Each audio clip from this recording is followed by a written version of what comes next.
Hey guys, this is my lazy bitch dinner, and when I say lazy bitch dinner, I mean I make it about maybe 3 or 4 times a week. So I don't feel bad about it. It's still healthy, it's delicious, and it gets eaten, and it takes 2.5 to 3 minutes. Okay, 1 pack of rice, doesn't matter which rice, basmati, brown rice, long grain, jasmine, whatever you want, heat it up and in a bowl. Okay, tuna in oil. I normally like to use Serena, but I went to Aldi today, so we've got a different brand. So we're gonna pop some tuna on top. Okay, next up, avocado. We like lots. Okay, that's that.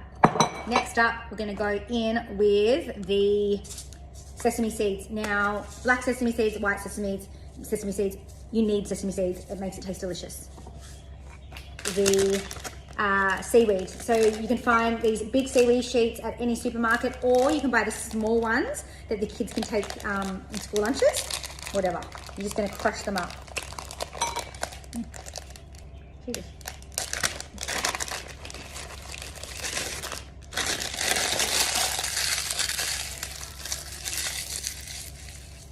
Next up, we're going in with the tamari. You can use soy sauce or tamari. I like tamari. Apparently it's healthier. Okay. Kewpiw mayonnaise, or any mayonnaise. We like to use the one with wasabi in it, but you can use regular. Last but not least, another little addition. You don't have to do this, but if you like a bit of spice, you want to chuck some wasabi peas in there for a bit of spice and a bit of crunch. All right, guys, there it is, your lazy bitch dinner. The whole family's gonna love it. It is basically a sushi bowl deconstructed and bloody delightful.